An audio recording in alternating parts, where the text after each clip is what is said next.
Donc, aujourd'hui, on va parler vraiment de cette série. Aide-moi à partager. Pendant que je partage, aide-moi à partager. Et on va commencer à parler des tueurs de destinée. OK.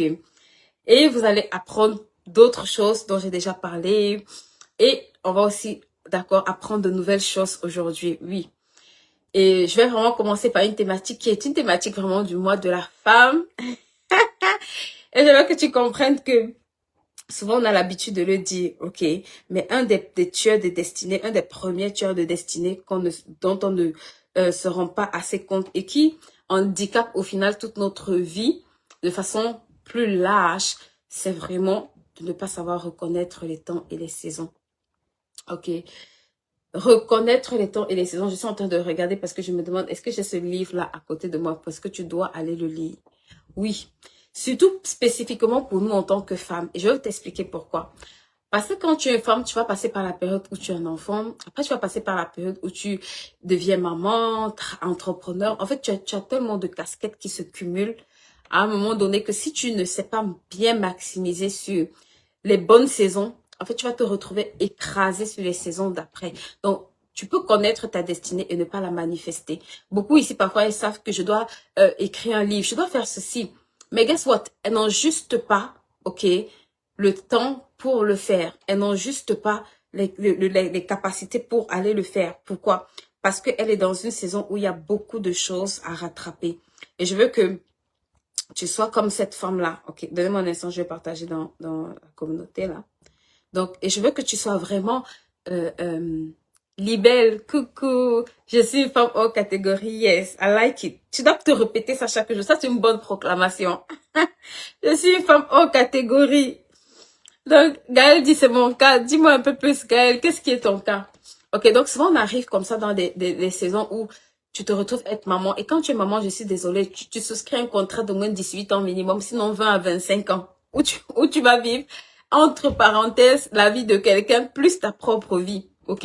Où tu vas vivre la vie de plusieurs autres acteurs qui vont être des bons intrus dans ta vie. Donc, ils viennent squatter ton temps, mais c'est une bonne intrusion. Mais c'est également aussi de l'énergie que tu vas devoir dépenser, que tu vas devoir dispatcher dans ces différents rôles-là. Donc, quand tu es une femme et que tu sais que tu as l'intention de bâtir, tu sais que tu as l'intention d'aller loin, tu sais que tu as l'intention de construire, s'il te plaît, il faut que chaque saison de ta vie, tu le gères correctement. En tout cas, moi, au final, c'est ce que j'ai retenu des longues périodes de retard que j'ai eues. Je me suis dit, mince, il y a des saisons que tu as clairement ratées. Il y a des saisons où tu aurais dû faire les choses différemment. Il y a des saisons que tu n'as pas su maximiser. Ok, et ces saisons-là, tu peux le voir quand tu progresses dans les saisons. Je dis toujours qu'une saison inachevée t'empêche d'entrer pleinement dans l'autre saison. En soi, c'est pas que... Attends, je vais dire. Je sens que c'est la saison d'écrire des livres, mais j'ai juste pas le temps. Entre femmes au foyer, enfants, boulot. Je cours tout le temps. Qui est comme Gaël? Mettez-moi dans le chat. Mettez-moi dans le chat vos commentaires. Qui est comme Gaël? Merci beaucoup Gaël pour ton commentaire. Et c'est vraiment un tueur de destinée, vous voyez.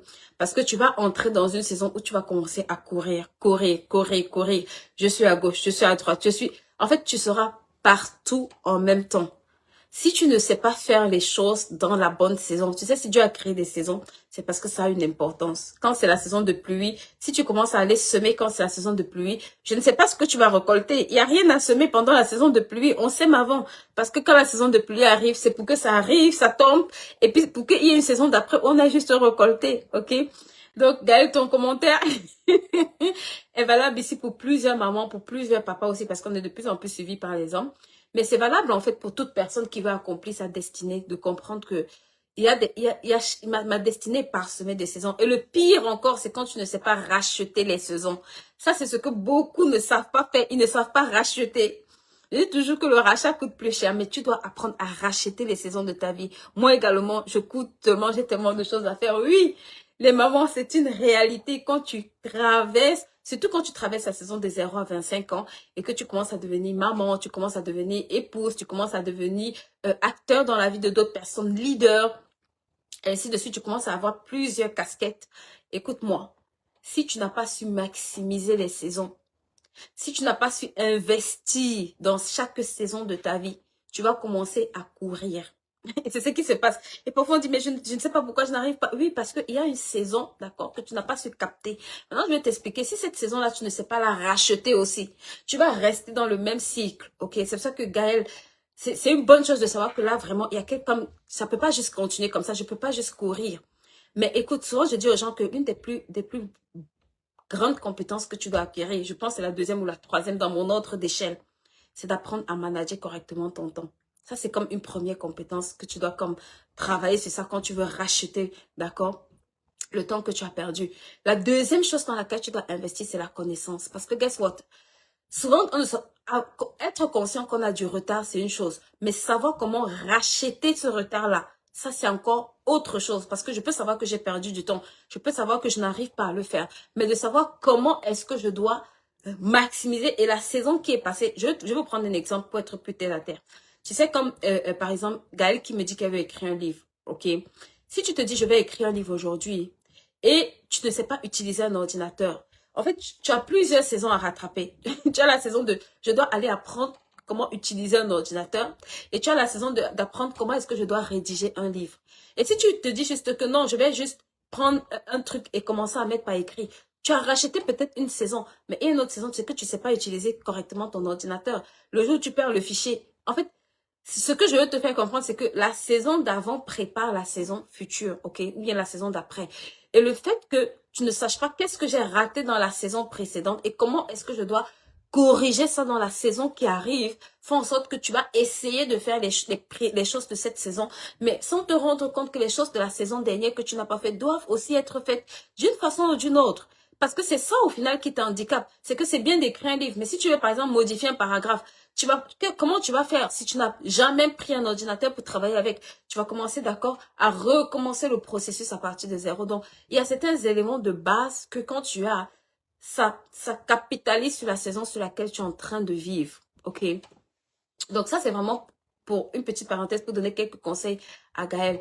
Apprends à gérer ton temps, s'il te plaît. Ça, c'est extrêmement important. C'est pour ça que les mamans ici qui seront dans la saison 10, là, dans la saison 10, il y a tout un module.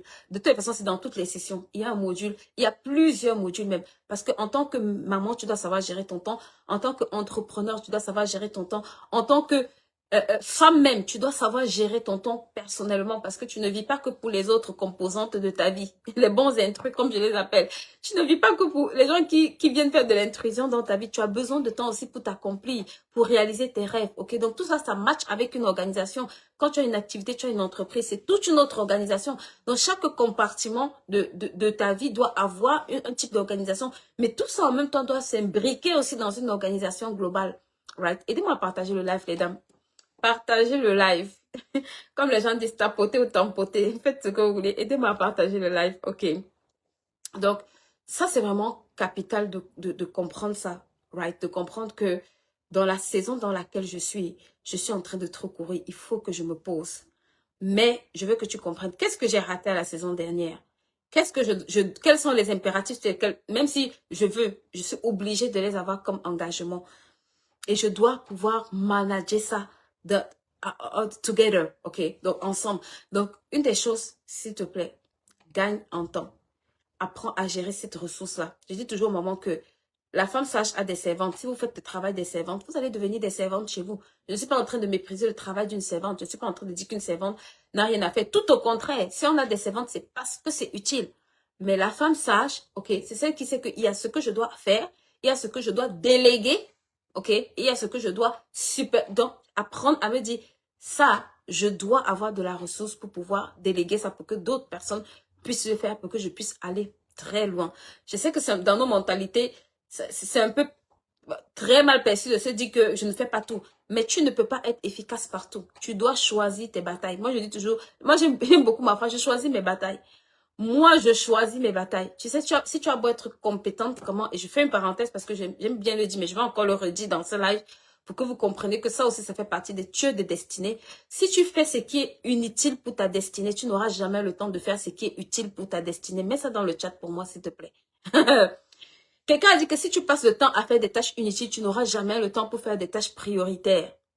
Oui, oui, oui. Est-ce que tu peux me mettre ça dans le chat pour que je me rassure que tu as compris ce que pour que je me rassure que tu as compris ce que je viens de te dire, pendant que tu tagues des personnes. Oui, aide-moi à taguer des personnes. Si tu ne sais pas taguer, va dans la barre de commentaires, d'accord? Tu fais arrobas et ça va te proposer des personnes que tu peux taguer. Ce sont mes mamans qui taguent souvent des personnes là. Aidez-moi à taguer des personnes, d'accord? Aidez-moi à partager le lien, que ce soit dans vos groupes, dans vos statuts. Bref, aidez-moi à partager le lien. On doit être plus nombreux. Donc, ce que j'essaie d'expliquer, ok, c'est que si tu prends le temps que tu as pour faire des choses qui ne sont pas prioritaires, tu n'auras jamais le temps pour faire ce qui est prioritaire. Et ça, c'est quelque chose que je vois beaucoup de mamans faire. Et pour la petite histoire, je dis toujours, maman, quand tu as une belle maison, d'accord, où tu es en location, parce que dans la plupart des cas, parfois, c'est le cas, elle est locataire d'une très belle maison, qu'elle nettoie à fond, elle passe des heures à repasser, nettoyer, mais demain, tu te retrouves dans le cas de figure où ton bailleur se retrouve en train de faire des avis d'expulsion. Dans une maison où tu as passé 10 ans à cirer les murs, je n'ai pas dit qu'il faut vivre dans la saleté, c'est parce que je suis en train de vous dire, mais tu as passé le temps à cirer des murs, les murs sont très propres, mais tu as un bailleur qui te fout quand même dehors. Expliquez-moi. J'ai envie de dire, à la fin de la journée, quand tu t'assois, il faut que toi-même tu te poses la question. Où est-ce que j'ai mis mes priorités? Parce que c'est bien de courir, mais si à la fin de la journée, donnez-moi un instant. C'est bien de courir, ok? Mais si à la fin de la journée, ce pourquoi tu cours n'est pas pour faire des choses prioritaires, tu n'auras jamais le temps pour faire ces choses prioritaires. Et à la fin de la journée, je vais t'expliquer.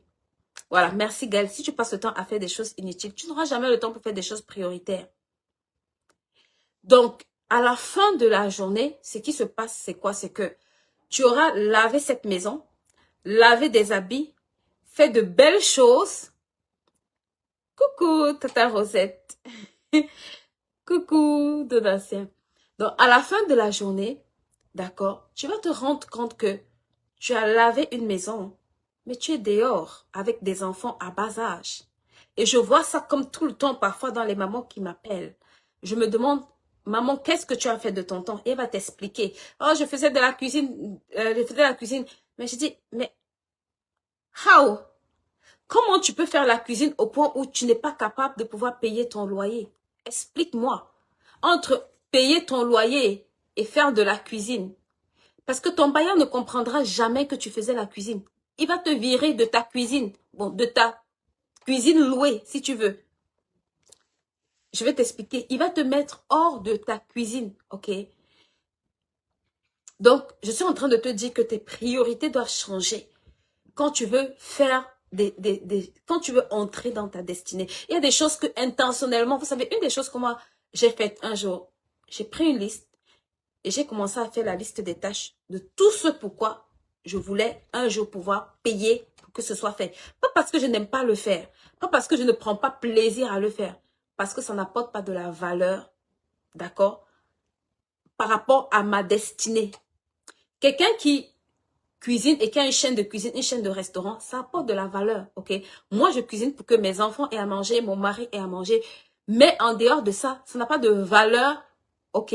Autre que de les rendre en bonne santé. Donc, c'est une tâche prioritaire, oui ou non? Je mets ça. Je repasse les habits. Est-ce que ça apporte de la valeur à ma vie? Est-ce que quelqu'un d'autre peut le faire mieux que moi? Oui ou non? Donc, tu dois pouvoir te demander sur cette catégorie-là. Coucou, maman Julienne.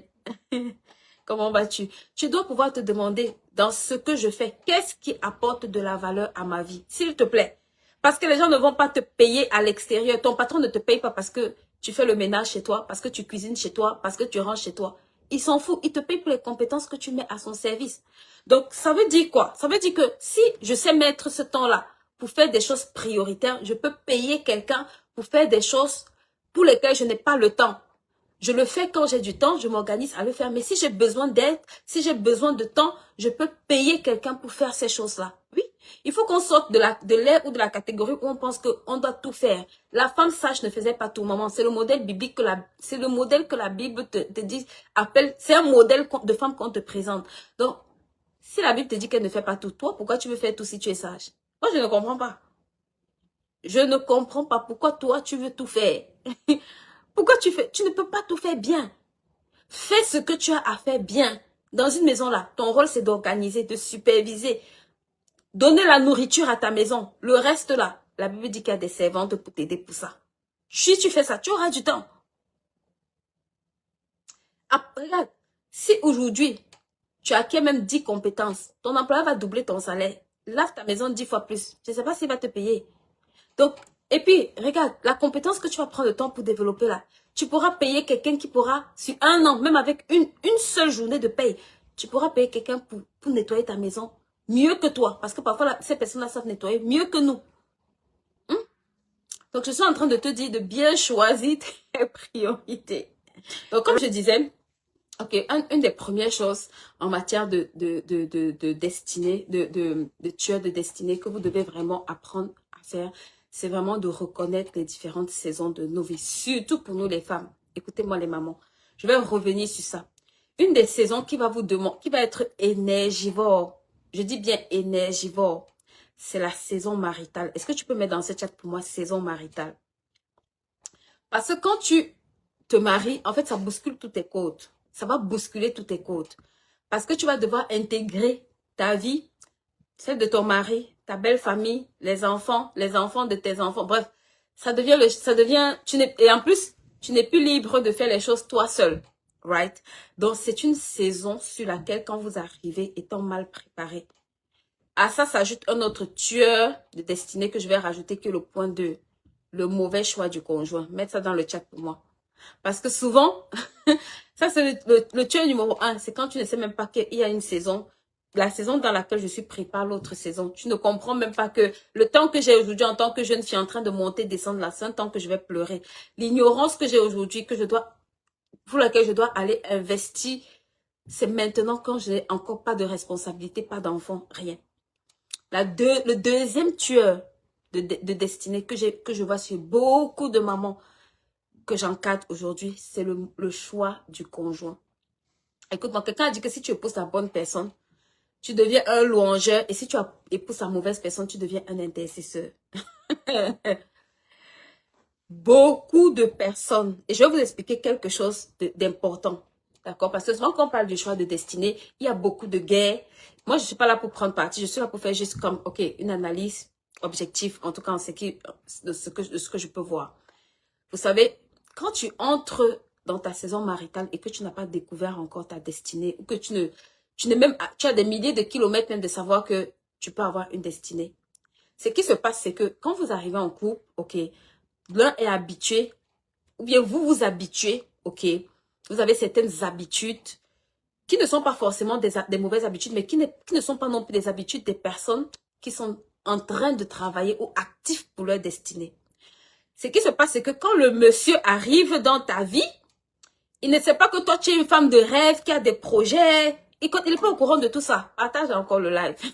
Parce que ce que je vais dire ici, ça va aider beaucoup de mamans qui spamment mon inbox. Donc, qu'est-ce qui se passe? Le gars, c'est que tu as à sa disposition. Et il y a les restos, les sorties avec des amis. Parfois, on passe le temps, on vit comme on a l'habitude de faire. On groove, on fait beaucoup de choses qui sont plus ou moins bonnes. Mais quand maintenant, la maman que tu es commence à vivre des frustrations à l'intérieur d'elle, elle commence à se dire, mais j'ai plus que ça en moi. Quand elle intègre F2E et qu'elle se rend compte qu'elle est une femme, une faiseuse d'exploit. Pardon, mais dans cette chat faiseuse d'exploit, toi au moins tu sais que c'est ça qui est là. Tu sais que c'est ça qui est la vérité. Mais dans cette chat faiseuse d'exploit, je vais t'expliquer. D'accord? Quand elle arrive et qu'elle se rend compte qu'elle a une destinée, ok, une grande destinée, c'est là où la guerre commence, c'est là où la bataille commence. Parce que elle va commencer à comprendre que hey, pour accomplir cette destinée, il y a des étapes que j'ai sautées. Pour accomplir cette destinée, il y a des clés qui me manquent. Pour accomplir cette destinée, j'ai besoin de compétences, j'ai besoin de grandir, j'ai besoin de me former. Et c'est là où elle va commencer à dire, ah chérie, maintenant là, moi je ne peux plus faire ça. Chérie, je ne peux plus tout faire. Et c'est là où la guerre va commencer à la maison. Le gars va dire, je ne reconnais plus ma femme. Elle dit, mais je ne reconnais plus ma femme, j'ai perdu ma femme parce que il est en perte de repère par rapport à ce qu'il a entre le comportement que tu avais hier et le comportement que tu as aujourd'hui. Et le pire encore, c'est que parfois vous vivez, entre guillemets, dans deux mondes parallèles. Dans l'un, toi, tu essaies de te dire, mais comment il ne comprend pas? Et c'est souvent ce que j'ai avec les mamans ici. Tata Amélie, comment il ne comprend pas? Comment il ne comprend pas? Moi, j'ai tellement de potentiel, mais il ne comprend pas, ma chérie. Parce qu'il y a une saison que tu as manqué. Si tu ne sais pas ce qu'est FDE ici, s'il te plaît, écris-moi en inbox, je vais t'envoyer le lien. C'est une association des femmes chrétiennes, d'accord? Ça s'appelle l'association des femmes faiseurs d'exploits. Tu dois intégrer, ça c'est c'est de bons relationnels. Je vais parler de ça dans un point de tu es des destinées qui arrivent. Donc, ce que j'étais en train de t'expliquer, c'est que le gars, il ne comprend pas le nouveau schéma qu'il a en face de lui. Tu es devenue une femme hyper occupée, tu es devenue une femme qui se forme tout le temps, tu es devenue une femme à qui, parfois, il parle, tu es sur ton ordinateur, tu essaies de rattraper la prochaine formation, right? Il se dit, mais, ma femme, qu'est-ce qui n'a pas marché? Je n'ai pas souscrit pour ce genre de contrat.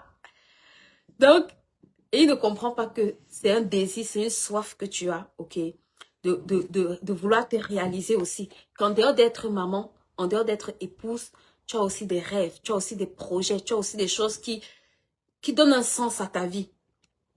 Et c'est pour ça que c'est tellement important, s'il te plaît, si tu es une femme ici et que tu es célibataire, l'une des plus belles choses que tu peux te rendre comme service, c'est de découvrir ta destinée. Et si possible, même de commencer, d'être en train de travailler pour la manifester. Ça va faire que, je t'assure que je me rends compte que beaucoup d'hommes ne comprennent pas leur femme. Souvent, quand elles migrent vers tous les trucs comme l'entrepreneuriat et tout, c'est vrai que parfois on le fait aussi avec beaucoup de manque de sagesse. Mais dans une grande partie, ça demande des changements. Right? Ça demande beaucoup de changements. Parce que tu te rends compte que oui, je vivais dans un monde où j'étais complètement à côté de la plaque de plusieurs choses. Mais le problème, c'est que le client en face ne comprend pas. Il est complètement perdu. Donc, Libelle, écris-moi, je vais t'envoyer le lien du groupe FTE, ok? Donc, ce que je veux que tu comprennes à travers ça, c'est que si je connais ma destinée, si je commence à travailler, ok, sérieusement, à investir sérieusement, ça te crée moins de problèmes parce que quand tu rencontres la personne, si elle n'est pas ok avec, tu vois, au moins tu sauras que ça m'évite les problèmes. Mais quand tu as 1000 kilomètres et tu fais ton choix sans tenir compte de ça, demain quand tu commences à shifter, à avoir un type de vie que l'autre ne comprend pas, il est complètement perdu. Il ne sait pas, en fait pour lui c'est quel film que c'est qui se joue là. Je suis étranger dans ce film. Les mamans, mettez en commentaire ici, hein, parce que c'est les histoires que vous rencontrez souvent et qui arrivent régulièrement à mes oreilles. Donc, va te procurer celui, ça s'appelle Reconnaître les temps et les saisons pour prospérer. Dedans, je t'explique en fait, right, que souvent la saison maritale, c'est une saison dans laquelle, avant d'entrer, moi personnellement, je dis tout que la plus grande bénédiction d'une femme mariée, c'est d'avoir été célibataire. L'une des plus grandes bénédictions. Parce que si tu sais comment capitaliser sur cette période de célibat, et même dans le chat pour moi, l'une des plus grandes bénédictions d'une femme mariée, c'est d'avoir été célibataire. Parce que si tu as maximisé sur cette saison-là pour te préparer, écoute-moi, la saison de mariage va te propulser. Mais si tu as joué pendant cette période-là, la période de mariage va aussi sérieusement parfois te traumatiser. C'est ça qui est là. C'est ça qui est vrai. Les projets que tu traînes avec depuis que tu es célibataire. Maman, quand tu es mariée là, parfois, tu n'auras pas le temps d'être en train de gérer ça si tu n'as pas déjà avancé jusqu'à un certain niveau. Si c'est là où il faut que tu ailles apprendre, oh, je sais pas, tout pour commencer à mettre en place. Parfois, tu sens que c'est chaud. Donc, ça, c'est vraiment un tueur de destinée. D'accord?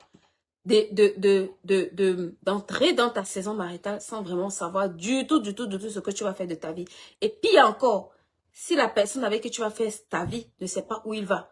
Parce que je dis toujours que tu ne peux pas conduire quelqu'un quand toi-même tu ne vas nulle part. Si tu es dans le taxi et que le taxi n'a pas de destination, vous deux, vous êtes dans un taxi, mais vous deux, vous n'en êtes nulle part. Ce n'est pas parce que je suis dans le taxi que je vais quelque part. C'est parce que le taxi a une destination. C'est parce que le taximène a une destination dans sa tête que lui et moi, on est en train d'aller quelque part.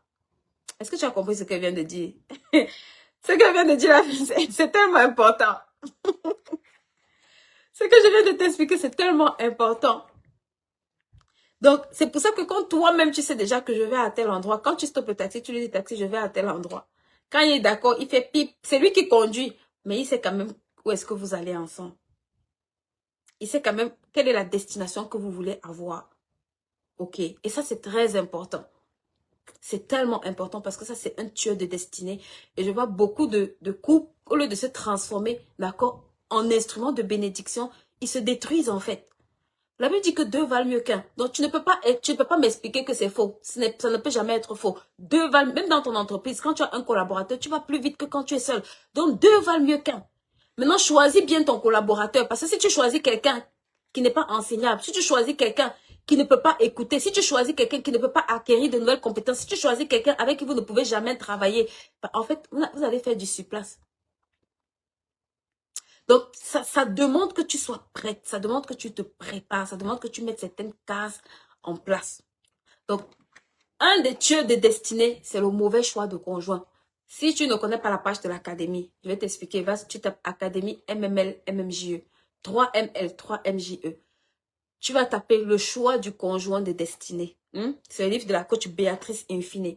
Le choix du conjoint de destinée. Gaël, tu peux me mettre le live ici, le lien ici si tu l'as, s'il te plaît. Va lire ce livre, d'accord? Ça va t'aider à comprendre beaucoup de choses de ce que je te dis. Si tu épouses la mauvaise personne, tu vas devenir un intercesseur. Beaucoup de mamans parfois disent, si je savais, Tata Amélie, je ne me serais pas mariée. Mais c'est déjà trop tard. C'est maintenant quand tu es célibataire que tu sais que ça là, c'est un pion indispensable. Et tu te prépares en conséquence. Right? Tu sais que quand on dit ça, ça veut tout et rien dire. Mais guess what? Aujourd'hui, il y a tellement de choses. Et si tu ne t'en sors pas seul, rapproche-toi de quelqu'un, ok? La meilleure façon d'apprendre, c'est quand tu te rapproches de quelqu'un qui peut t'expliquer les choses à ton niveau. Parce que parfois, ce qu'on entend est trop général. Ça fait bien à l'oreille, mais dans l'application de la chose, on n'a pas les clés. On ne comprend pas véritablement ce que ça veut dire. Donc, ça, c'est le tueur de destinée numéro 2 que je voulais partager avec toi. Le tueur de destinée numéro 3 que je vais toucher avec toi. Ok. Oui, le célibat est une bénédiction quand tu sais bien l'utiliser. Mais ça devient souvent des temps où parfois les mamans pleurent.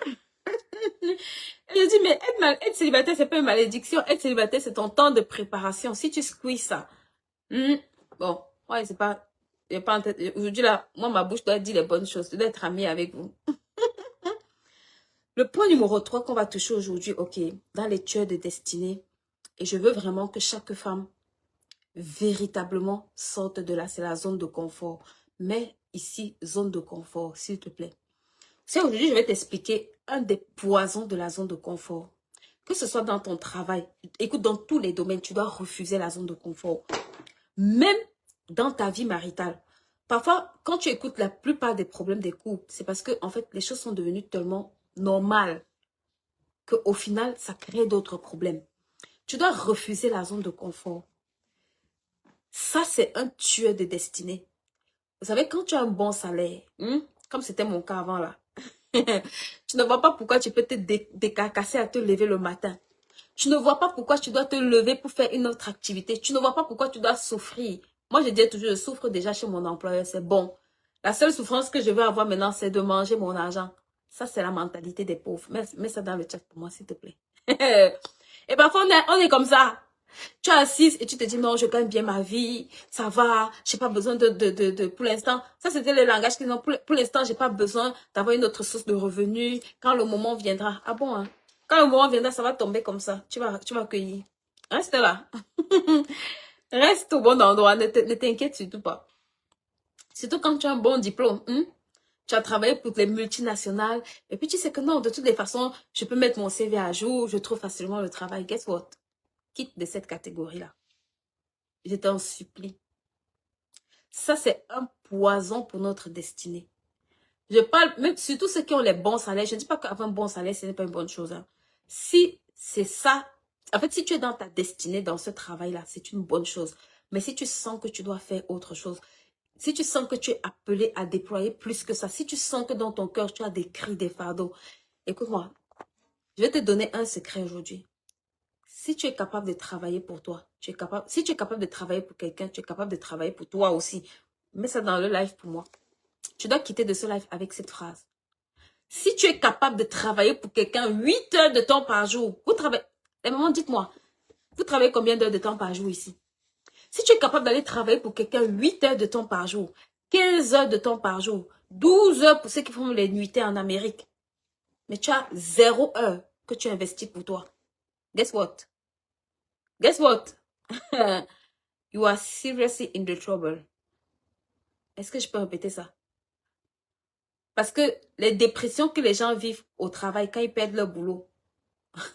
Je connais quelqu'un qui est comme dans un poste de direction aux États-Unis. Elle touche comme plus de 10 000 $, peut-être même plus de 15 000 $. Et à un moment donné, dans sa boîte, il y a eu une restructuration et la boîte devait fermer. La façon dont elle a paniqué, je me suis dit, hein? Je me suis dit, hein? Ma chérie, même si tu touches 1 million pour quelqu'un, tu dois investir. Écoute-moi bien. Tu dois investir dans ce qui doit porter ton propre nom. Quand tu travailles pour quelqu'un, tu bâtis les actifs de quelqu'un. Tu construis la vie des investisseurs pour lesquels tu travailles. Et c'est une bonne chose. Mais dans ce chat avec moi, bonne chose. C'est une bonne chose. Parce que tu as aussi besoin des personnes qui vont venir construire tes propres actifs. Mais guess what? Le temps que tu as où tu vas regarder la télévision, le temps que tu as que tu passes sur WhatsApp, c'est le temps où tu dois t'asseoir et construire tes propres actifs. C'est le temps où tu dois t'asseoir et travailler pour toi. Il y a une saison où tu dois travailler pour les gens et il y a une saison où tu dois travailler pour toi. Regarde, Joseph, si tu ne connais pas Joseph, je vais t'expliquer qui est Joseph. Joseph a travaillé chez Laban pendant 20 ans. Et à un moment, Joseph a dit à Laban, hey, il est temps que j'aille chez moi. Regarde, il y a un temps. Laban a dit, fixe-moi ton salaire et je vais te payer. Il a dit, ce n'est plus le temps de salariat. C'est le temps où je dois entrer moi-même dans ma destinée. Est-ce que tu es au courant de ça? Coucou, maman Patricia. C'est le temps où moi-même, je dois aller entrer dans ma destinée. C'est fini le temps où je vais travailler pour toi. Il a investi 20 ans. Et à ce moment-là, là-bas, il était prêt. Il dit, fixe-moi. Donc, les règles du jeu avaient même changé. C'est le gars où il dit, je te donne un chèque blanc. Il dit, ça m'a été révélé par divination que c'est à cause de toi que mon cheptel s'agrandit. Donc, fixe-moi le salaire. Regarde-moi quelqu'un qui est assis. Il permet à quelqu'un de construire des hectares et des hectares et des hectares. Et lui-même, il est assis. Il n'a rien. Rien du tout. Rien. Mais à un moment donné, il s'est assis. Il a dit, c'est terminé. Maintenant là, c'est le temps d'aller travailler pour moi. C'est le temps d'aller travailler pour ma maison, pour moi-même. Donc, c'est pour te dire que, hey, si tu rentres chez toi et tu ne t'assois pas, tu te dis, c'est le temps de travailler pour moi. Tu laisses que le téléphone te distrait. Tu laisses que ta copine qui n'a rien à faire dans sa vie te distrait. Tu laisses que les gens qui n'ont rien à faire dans leur vie te distraient. Ma chérie, quand tu vas ouvrir les yeux, il n'y aura plus rien. La zone de confort là, à un moment donné, tu dois savoir dire stop. C'est le temps où je dois travailler pour ma maison. D'accord? La banque lui a dit, ok, travaille encore. Maintenant, il a commencé à travailler intelligemment. Il travaillait pour la banque et il faisait quoi? Il travaillait pour lui. Tu as lu ça quelque part, non? Mais 20 ans qu'il a fait là. Il a fallu qu'il fasse 20 ans pour savoir qu'il pouvait travailler pour la banque et travailler pour lui. Maintenant, quand il est parti de chez la banque, c'est là où il est parti avec quoi? Un cheptel. Est-ce que tu as compris ça? Est-ce que tu as compris ce que je viens de t'expliquer? J'ai dit au moment aux hommes que j'encadre, quand tu as 40 ans, tu as vécu au moins la moitié de ta vie si Dieu ne te fait pas grâce. Parce qu'aujourd'hui, l'espérance de vie, c'est 80 ans pour les femmes. Et je ne sais pas, 75, combien, 78 ans pour les hommes. Quelque chose dans ce genre. Donc, quand tu as 40, 50 ans, il faut savoir que tu es en train de toucher les 2 tiers si Dieu ne te fait pas grâce. Ok. Si Dieu ne te fait pas grâce, tu vas te retrouver, ok, peut-être en train de vivre plus ou bien peut-être en train de vivre moins. Et c'est pas comme un débat. Mais quelle est cette saison-là où quand je veux commencer à travailler, regarde, jusqu'à ce que Jacob commence à travailler pour Laban et à travailler pour lui, il n'avait rien. Quand il a commencé à travailler pour Laban et à travailler pour lui, il a commencé à avoir quelque chose. Donc, il y a un temps où tu dois te former. Oui, il y a le temps où tu vas travailler pour Laban, mais il y a aussi le temps où tu dois te lever, tu dois te réveiller et dire que je dois travailler pour Laban et travailler pour moi. Je dois investir dans ma propre vie. Oui. Je dois investir pour mes propres enfants. Ce que la banque te donne, il te permet de bâtir ton patrimoine, mais il ne viendra pas bâtir ton patrimoine pour toi. Maman, même si ton employeur t'aime comment, il va te payer, il va te donner des primes, des per diem, tout ce que tu veux. mais il ne viendra jamais investir cet argent-là pour toi. Il ne viendra jamais t'aider à acquérir de nouvelles compétences que tu ne veux pas et que tu ne veux pas investir. Non, c'est pas son job. Et ça, c'est un très grand tueur de destinée que beaucoup d'entre nous, on joue avec. Beaucoup d'entre nous, on banalise. Beaucoup d'entre nous, on rigole avec. Et quand on arrive au soir de notre vie, on est obligé de vivre, d'accord, sur les trousses de nos enfants. Donc, un des tueurs de destinée, écoute-moi, tu dois apprendre à sortir de ta zone de confort. Cette année, j'ai dit ça non, cette année 2025, c'est cette plateforme, c'est notre mot d'ordre, c'est notre année de résultats. Écoute-moi très très bien. On a encore sur les 3 premiers mois de l'année. Donc, tu as encore 12 mois de l'année. Non, 9 mois. Qu'est-ce que je raconte? 9 mois. Et tu dois porter du fruit. Ce n'est pas optionnel. Ce n'est pas je veux. L'enjeu est trop grand. L'enjeu est trop grand.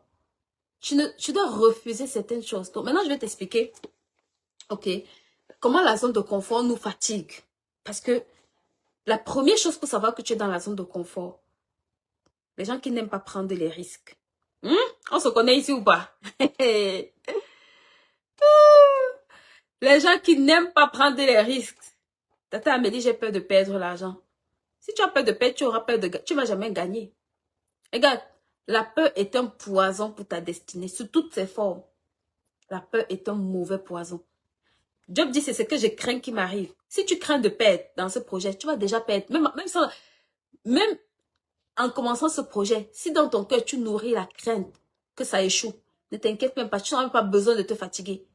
C'est pour ça que parfois tu vois certaines personnes, dans tout ce que tu mets la peur. J'ai peur de me marier parce qu'elle veut divorcer. Regarde, tu es déjà proche du divorce.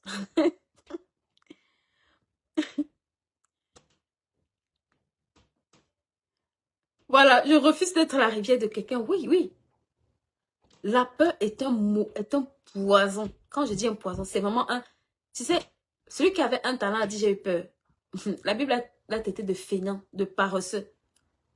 Donc, la peur, c'est quelque chose que tu dois haïr. Je suis désolée, mais la peur, c'est quelque chose que tu dois haïr.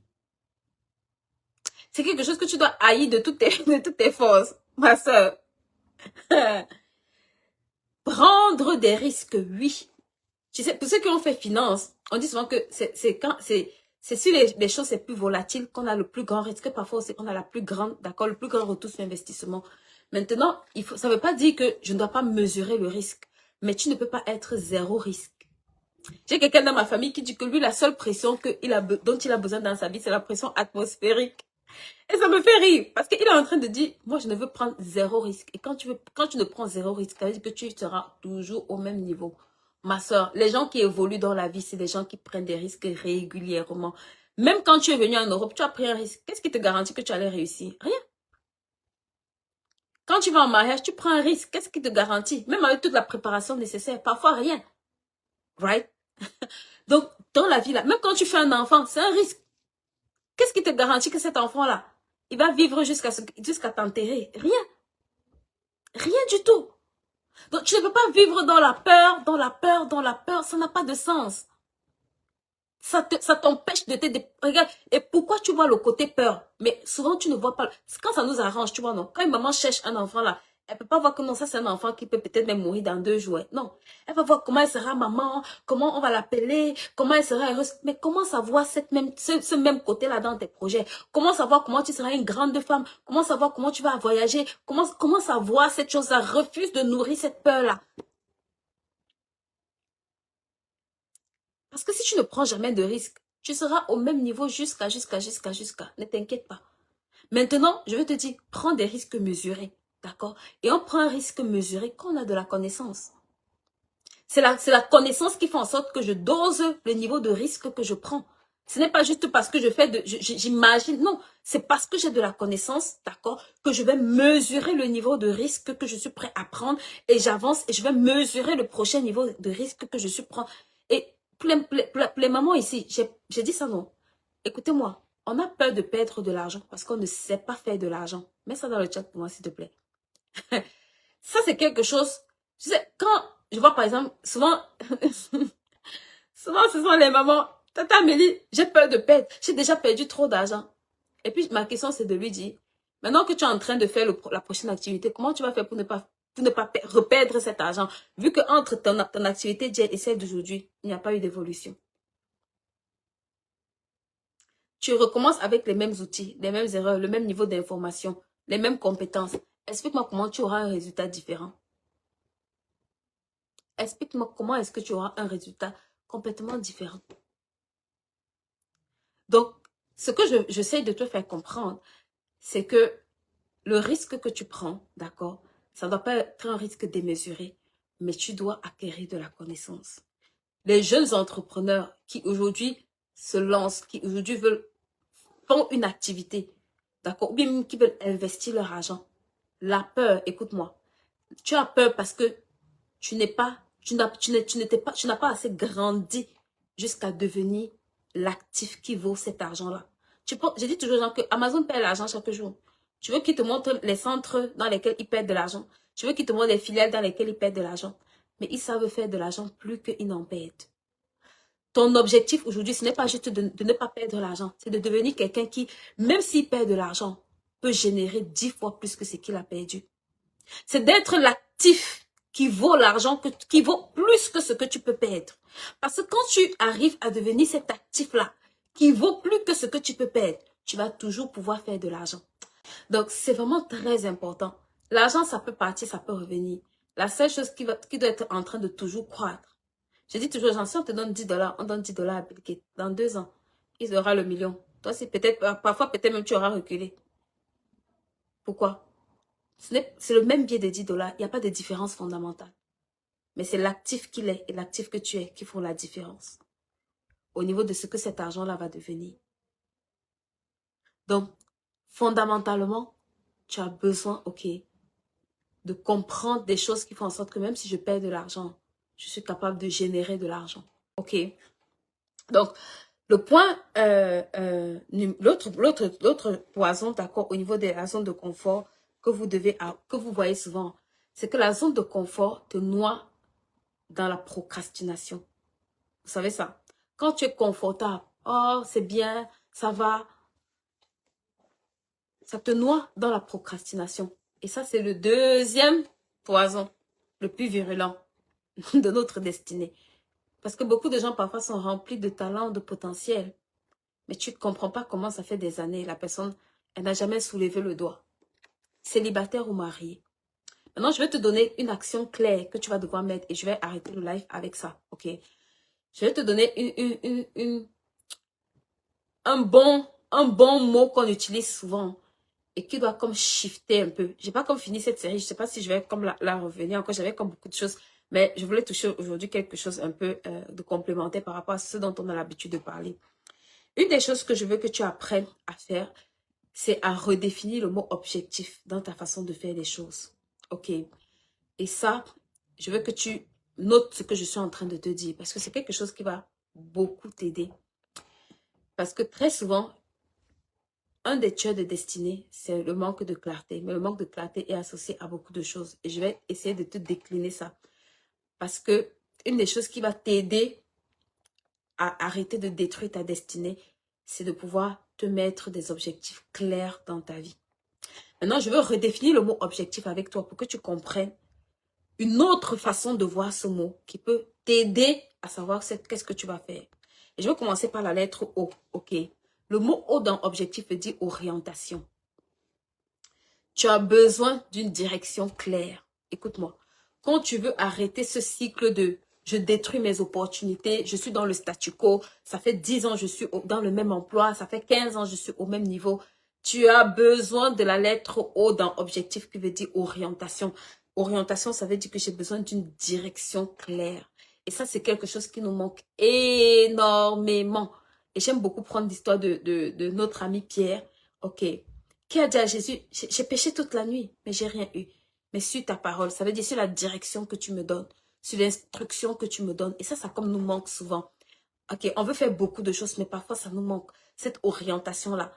Il lui a dit, jette ton filet ici, jette ton filet. J'ai besoin de cette orientation-là qui va me calibrer, qui va me cadrer, qui va me faire m'asseoir, me poser pendant un moment pour pouvoir me demander qu'est-ce que je veux bâtir dans ma vie. Qu'est-ce que je dois construire dans ma vie? Qu'est-ce que les 5 prochaines années, je dois pouvoir mettre en place? Qu'est-ce que je suis en train de vouloir faire? Tu as besoin de O qui veut dire orientation, ma sister. Quand tu penses objectif, ne pense pas seulement à mettre des phrases toutes faites. Demande-toi, est-ce que ça peut me donner, regarde, tu vois, quand on oriente quelqu'un, ça veut dire, on lui permet de voir dans une direction. On essaie de le calibrer pour qu'il puisse arriver, regarder dans une certaine direction.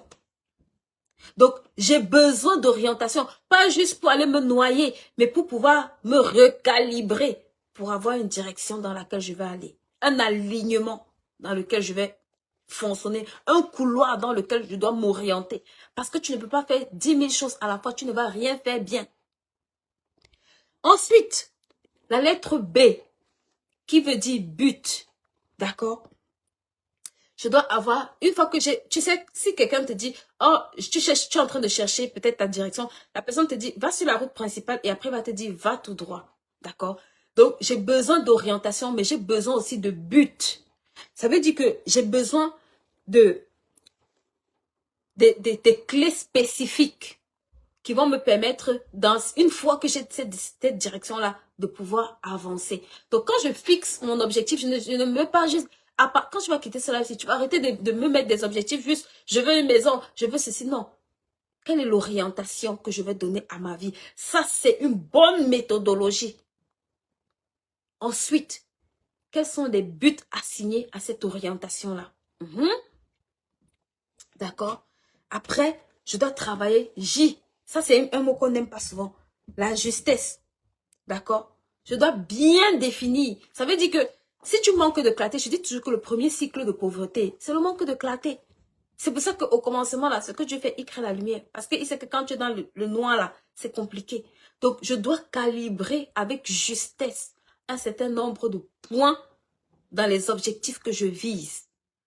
D'accord? Donc, je dois être le plus précis possible. Ce n'est pas juste, je veux faire 10 000 euros. Comment je vais les faire? De façon claire, je dois mettre avec justesse. Ça veut dire 1, 2, 3. Je dois faire le calcul. 2 000, 3 000, 5 000.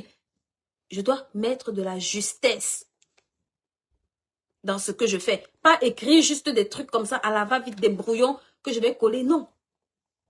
Ensuite, d'accord, il y a la lettre E. Et peut-être je vais m'arrêter là parce que le temps est un peu avancé. On va continuer peut-être après. Ça veut dire engagement. Ok, vous devez être engagé dans ce que vous écrivez. La plupart de nos objectifs ne se réalisent pas parce qu'on n'est pas engagé dans ce qu'on écrit. On écrit juste parce que, bon, je suis fatiguée d'être au niveau où je suis. Est-ce que c'est un engagement? Est-ce que c'est une soif de te dire que ce que j'ai mis sur ce papier-là, je dois le faire? Vous savez, pour ceux qui utilisent ces 120 jours, à un moment donné, quand moi j'utilisais les 120 jours, je disais toujours que ce que je mets dans le cadran des obligations, c'est quelque chose que je dois accomplir avant la fin de ma journée. Qu'il pleuve, il neige, il vanne. Si ça entre dans cette case-là, ça devient un engagement. Tu dois t'engager vis-à-vis de ce que tu écris. Ce n'est pas j'écris et puis je vais garder dans le placard et puis 10 ans après, je suis étonnée que rien ne se soit passé. Non. Dans le mot objectif, il y a la lettre E qui veut dire engagement. Ça veut dire, je dois payer le prix. Oui. Je dois payer. Si je prends le temps de dire, je veux construire une maison, c'est un engagement que je prends. Ce n'est pas l'engagement du voisin. C'est un contrat. Je veux que tu vois ça comme la lettre C, qui veut dire contrat. Dans objectif, là, c'est un contrat. Une fois que j'ai de la clarté, une fois que je sais ce que je fais, regarde, quand quelqu'un t'embauche, il va te proposer la job description, non, il va te donner une orientation. Il va te donner tes objectifs, tes buts. Mais à la fin, là, il va te faire signer un contrat pour se rassurer que l'engagement que tu as pris, tu vas le respecter. Oui. Ça, c'est la partie qui nous manque souvent dans nos objectifs. Ma sister, c'est la partie qui manque souvent. Coucou, maman Cécile. C'est la partie qui manque souvent dans nos objectifs. Regarde, ta liste d'objectifs là, c'est un contrat auquel toi-même tu dois écrire ton nom, tu signes en bas. Oui. Pour ceux qui ont utilisé comment élaborer son plan de vie, ceux qui ont le livre Construire, comment construire son plan de vie, ils savent. Tu as ta lettre d'engagement dedans où tu dois signer. Oui. C'est un contrat que tu prends. Quand tu définis tes objectifs de vie, c'est un contrat que tu prends avec toi-même. Tu sais pourquoi tu respectes le contrat avec ton patron? Parce que tu es trop conscient de ce que tu as mis dedans. Et parce que tu sais ce que ça va rémunérer dans ta vie. Ce que ça va apporter comme rémunération. Mais le contrat que tu passes avec tes objectifs là, c'est tellement inconscient, c'est tellement poubelle, c'est tellement négligé. Mais c'est là, c'est dans ces contrats-là qu'on on break des levels de destinée. Écoute-moi, si tu écoutes ce que je te dis aujourd'hui là, c'est dans le contrat que tu passes, dans tes engagements de vie, ma soeur, que tu as les plus grandes victoires de destinée. Parce que la destinée là, ce n'est pas ce qui est à l'intérieur. D'abord, à l'extérieur, ce que tu fais à l'extérieur. Donc, quand tu t'assois pour mettre tes objectifs, s'il te plaît, souscris à ce contrat. Souscris à ce contrat. Quand tu finis de mettre tout ça là, prends le papier à la fin, signe. Dis que ça, c'est mon contrat des 12 prochains mois pour lesquels je suis payé. Même si cette paye va arriver dans 5 ans. Shift your mind. Change-moi ça là-dedans comme ça. À chaque fois que tu vois ta liste d'objectifs, ça doit te rappeler ton contrat que tu as au travail avec ton patron. Quand tu as le contrat avec ton patron, là, tu ne sautes pas un. Il n'y a même pas un jour, ça va te traverser à l'esprit de ne pas respecter cet engagement. À chaque fois que tu vois ton contrat avec ton patron, ça doit te rappeler le contrat que toi-même tu as envers toi-même dans ta destinée. Oui. Ça doit te rappeler ça. Est-ce que tu dois continuer?